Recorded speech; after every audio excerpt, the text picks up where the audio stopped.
Sorry, hello from the study. It's the end of August 2021 and this is not at all a smug mode video, but it is a very happy video to say that finally I've got Windows 2022 Server working on my rather ancient Toshiba Portege laptop. Now the backstory is that I currently run Windows Server 2019 on my principal workstation. And it's come to my attention that Windows 2022 is available, which is most unexpected, caught me completely by surprise. So I wanted to test it out. I have it working under a virtual machine on the main workstation, but I also have a new laptop arriving shortly.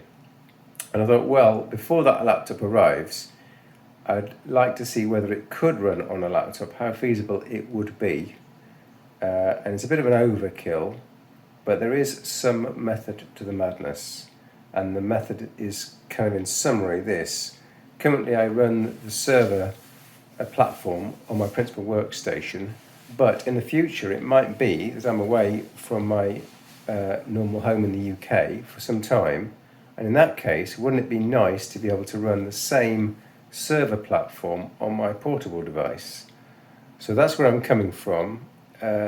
Of course, I like the server platform because it's infinitely more secure and stable than the Windows 11 platform. It also supports things like more processors and more memory and stuff like that. So I wanted to use the server platform if possible. The trouble is, when I installed the damn thing on this ancient laptop, it's over 5 years old, there was no Bluetooth, and there was no wired internet, and there was no wireless internet. So the associated post to this video gives you some pointers on how to get that working. And what I wanted to show you from a disk layout point of view is as we speak, we now have a quad booting laptop. So going from left to right, we have effectively the boot manager partition here, we have the Windows 11 partition, we have the Windows recovery partition, we have a Linux swap partition, then we have the Ubuntu operating system here, and then we have elementary operating system here, and finally Windows 2022 Server. So let's just say I've got a 79 gigabyte partition there to give you an idea of sizes, and my Windows partition is again 78 gigabytes. So with those two sizes, you're comfortably able to do stuff and not run out of space and install updates, etc. It was a bit of a learning curve because the hardware just doesn't support, is not supported by Windows Server. In particular, the Intel 7260 card, the wireless card, just isn't supported under this release of Windows Server at all, and neither is the i218 wired Ethernet card. I came across a fantastic article with absolutely top-notch documentation, which I've linked in the article, and that article basically shows you how to use PowerShell and a find command. So you go into Device Manager. I'll try and do this quickly to show you. You go into Device Manager, and now obviously this Device Manager shows you devices that now exist and are usable, but at the time they weren't so usable. Let's have a look here, events. So you see there's an ACTPI here, and if you look at network adapters, we now have a AC7260 defined and working. We now have an i218V and working. We go into driver, details. Oh, here we are, events. Right. So here is the PCI device status here. You see it says VEN 8286 and device 1559. And what you actually do is you get that key here. I've never really fully understood this, so this is a great article to read. You get this key here, and you use a Windows PowerShell command to descend a set of directories which might have the drivers that you need but aren't currently working. So using this simple PowerShell search command, a bit like a Unix grep command, you can figure out which INF file would have been used to configure your adapter. Now, in the case of the drivers that don't work, they don't work for a more or less trivial reason. And the idea is you can modify the contents of the INF file by changing some of the stanzas so that you enable Windows 2022 to believe that that's a valid file. So we do that first for the wired networking card, and then for the wireless card, we use a PowerShell command to install the wireless networking feature, which isn't installed as default, and go from there.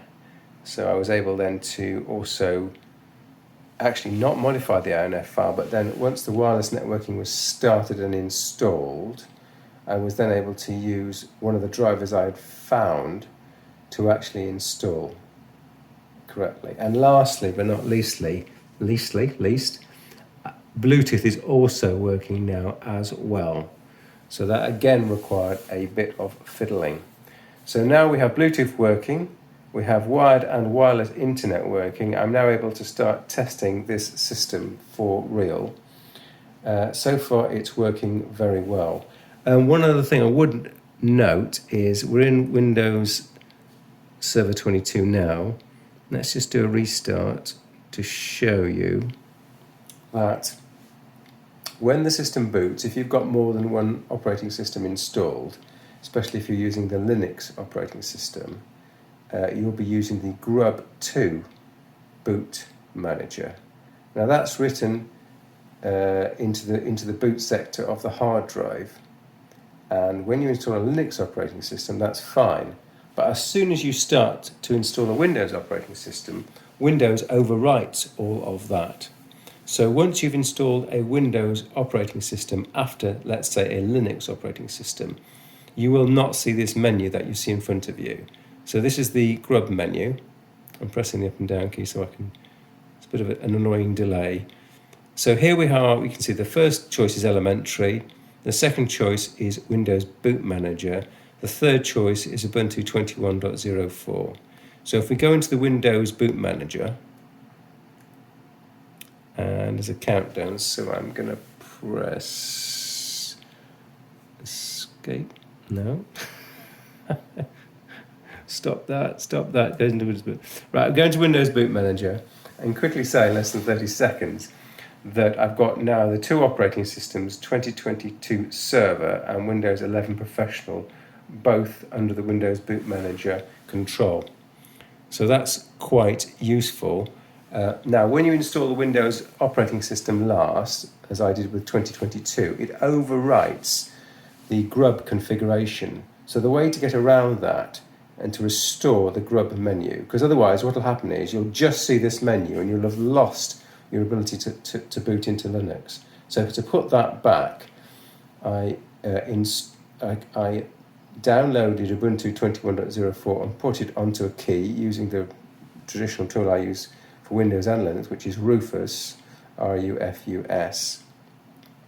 I then booted from that key, got into Linux just as a one-time install, as a live a Linux live system, and then I actually installed something called Boot Repair.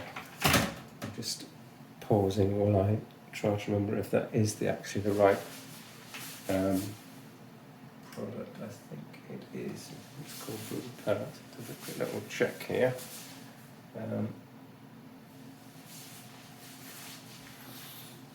Back to my notes, which I don't have access to.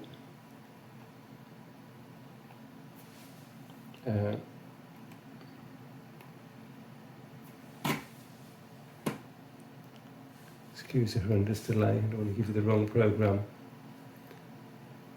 Yeah, it is, it's called Boot Repair. So I've got a link which tells you how to go to the page which tells you how to install Boot Repair. You have to add a repository in Linux. So don't forget, you're just booting off a Linux USB key. You're not changing the Linux installations that are on this hard drive at all. You're just booting from Linux USB key. You're installing boot repair into that temporary booted Linux, and then you go into the boot repair utility. And in fact, you can do it manually, but you can just take the default options. So boot repair will scan the hard drive, look for existing installations, pick up Windows Boot Manager as one of them, and your existing Linux installations, and then of course put it all right. So just to show you, I'm in the there's the Grub menu. I can go up and down. I can go into Boot Manager, and I can go into Windows 11 Professional, and you'll see that is the second Windows installation that's running, on the drive with Windows 2022. And actually, that was installed at the beginning of this little experiment. So, Mr. Portege may be over 5 years old, but still able to run these 4 operating systems, including Windows 22 Server. So I hope that's interesting. Please look at the written article for more details.